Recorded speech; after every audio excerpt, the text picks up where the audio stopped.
কিন্তু হুমায়ুন কবিরকে নেন না। এখানে মহল খারাপ হয়ে যাবে, এখানে তৃণমূলের নেতাদের রাত্রে ঘুম উড়ে যাচ্ছে, ট্যাবলেট খেয়ে ঘুমাতে হচ্ছে, আপনারা কেন ডেকে নিয়ে আসছেন হুমায়ুন কবির? তো যাই হোক, হুমায়ুন কবির সব কিছুতে পিছু হটবে না, হটেনি। খুব ডেঞ্জারাস এলাকা, সেখানে অনেক অসামাজিক কাজ এই মুসলমান সমাজের ব্যক্তিরাই পুলিশ প্রশাসনকে সঙ্গে নিয়ে করে।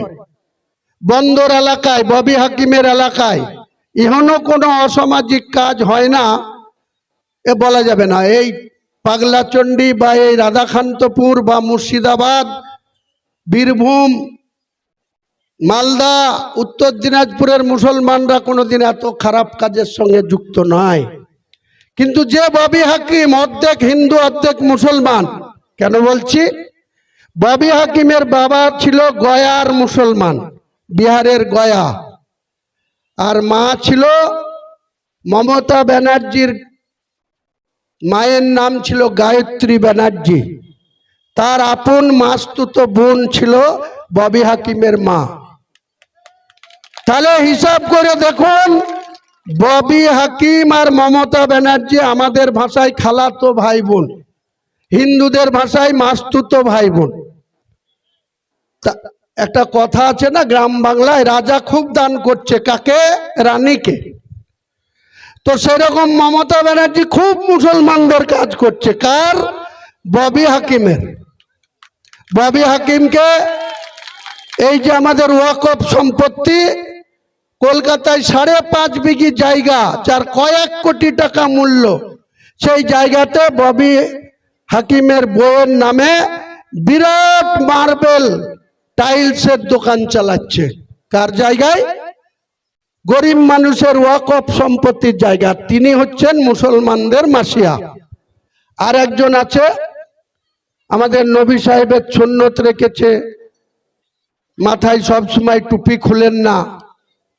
তিনি এক সময় সিপিএম এর টাইমেও দেখেছিলাম, আমাদের ওখানে এই গঙ্গা পার হয়ে কাদখালি বলে একটা জায়গাতে আজ থেকে 30 বছর আগে এই সিদ্দিকুল্লাহ চৌধুরী জালসা করতে এসেছিল। তো সেই জালসায় দেখছি সিপিএম এর 3 জন পুলিশকে নিয়ে এসছে সিকিউরিটি।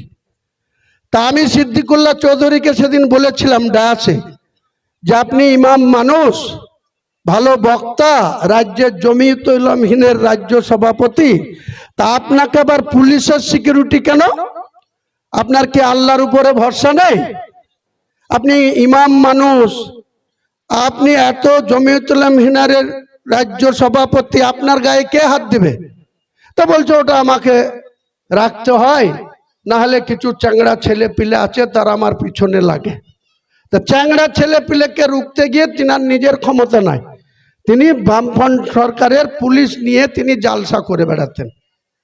তিনি একসময় 2016 সালে কলকাতায় কিছু তলবিলিম, এমনি তালবিলিম বলে কিন্তু আসল কথা তলবিলিম, মাদ্রাসায় যারা শিক্ষা নেয়, আরবি উর্দু শিক্ষা নেয়, তাদেরকে জোগাড় করে মমতা ব্যানার্জিকে হুঙ্কার দিলেন।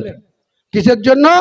সারা পশ্চিম বাংলার মুসলমানদের জন্য না, শুধু নিজের স্বার্থ কায়েম করার জন্য মমতা ব্যানার্জিকে 2016 সালের বিধানসভা ভোটের আগে বলল যে আমাদেরকে যদি গুরুত্ব না দেওয়া হয়, জমিয়ত উলামাহীনকে যদি 10টা সিট না দেওয়া হয়, তাহলে আমি সব নষ্ট করে দেবো, মমতা ব্যানার্জির মুখ্যমন্ত্রী হওয়া চলবে না। হুঙ্কারটা দিল 10টা, আর আস্তে আস্তে সেই হুঙ্কার, সিংহের হুঙ্কার বিড়ালের রূপ নিল। বিড়াল যেমন ম্যাও ম্যাও ম্যাও ম্যাও করে, সেই ম্যাও ম্যাও করে 2টো সিট, তাও আবার নিজের কোনো প্রতীকের দম নাই যে নিজের কোনো প্রতীকে লড়াই করব। এই মমতা ব্যানার্জির জুড়া ফুলের প্রার্থীতে উনি মঙ্গলকোট বর্ধমানের উনি নিজে দাঁড়ালেন, আর নজরুল ইসলাম বলে একজনকে মালদার মুথাবাড়িতে দাঁড় করালেন। নিজে কোন রকম জিতলেন, তার একটা সিট নজরুল ইসলামকেও জিতাতে পারলেন না।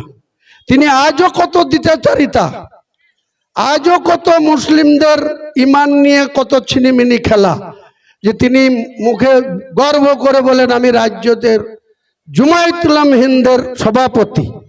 তা জমায়েত উলামার সভাপতির নীতিটা আপনি মুসলমানদের জন্য প্রয়োগ করুন না, সে জায়গায় কোনো কথা বলার ক্ষমতা নাই। নিজের লোভ লালসা পূরণ করার জন্য রাজ্যের একটা লাইব্রেরি দপ্তরের মন্ত্রী সেজে 9.5 বছর চালিয়ে দিলেন। 2 বছর আগে থেকে ইন্টারভিউ প্রসেস করে 738টা ভ্যাকান্সি লাইব্রেরি দপ্তরের নিয়োগের পরীক্ষা হলো। উনি দপ্তরের মন্ত্রী, উনি ডিএমদেরকে নির্দেশ দিবেন, উনি ডিএমদেরকে বলবেন কারা কারা পরীক্ষায় গার্ড দিবে, সেটা উনি তো অবজারভেশন করবেন, উনি তো তদারকি করবেন। তা না করে কি করলো, প্রত্যেকটা জেলার ডিএমরা পরীক্ষার যে সেন্টার, যেমন ধরেন আমাদের বাড়ির ছেলে মেয়েরা প্রথমে মাধ্যমিক পরীক্ষায় বসে, তাদের মনে হয় অনেক কঠিন পরীক্ষায় বসছে, তারপরে উচ্চ মাধ্যমিক পরীক্ষায় বসে, তাও মনে হয় আরো একটু কঠিন পরীক্ষায় বসছে, তেমনি ইন্টারভিউর পরীক্ষায় গিয়ে দাড়িওয়ালা সিদ্দিকুল্লাহ চৌধুরী মন্ত্রী আর 738টা ভ্যাকান্সির ইন্টারভিউ, প্রায় 47-48 হাজার লোকের সাথে টাকা নিয়ে ফর্ম ফিল আপ করে ইন্টারভিউ দিচ্ছে। সেই ইন্টারভিউ বোর্ডে যাদেরকে গার্ড দিয়াচ্ছে তাদের 98% হচ্ছে হিন্দু অফিসার। তারা সেই গার্ড দিতে গিয়ে যারা হিন্দু ছেলে তাদের সেখানে বলে দিচ্ছে যাতে 70 নাম্বার পায়। আর মুসলিম ছেলে যে কটা আছে তাদের কাছে তো লিস্ট আছে যে কটা কোন বেঞ্চিতে কত নম্বর সিটে মুসলিম আছে, তাদের ঘাড় সোজা করতে দিচ্ছে না সেই গার্ডরা, যেন একটু ঘাড় সোজা না করে, সোজা হয়ে পরীক্ষা দেয়। পরীক্ষার রেজাল্ট হলো, আমি ডিএম এখন যে ওই কলকাতার হিডকোর এমডি হয়েছে রাজশ্রী মিত্র, তাকে আমি বলেছিলাম যে আপনি কাগজে দিয়ে গার্ড দিয়ালেন, সেই গার্ডরা হিন্দু ছেলেদেরকে লিখে দিল 75 যাতে পায়, বলে বলে দিল, আর মুসলমানদের একটু ঘাড় ঘুরাতে দিল না। আমি এই সিদ্দিকুল্লাহ চৌধুরীকে বলেছিলাম, লজ্জা করেন আপনার?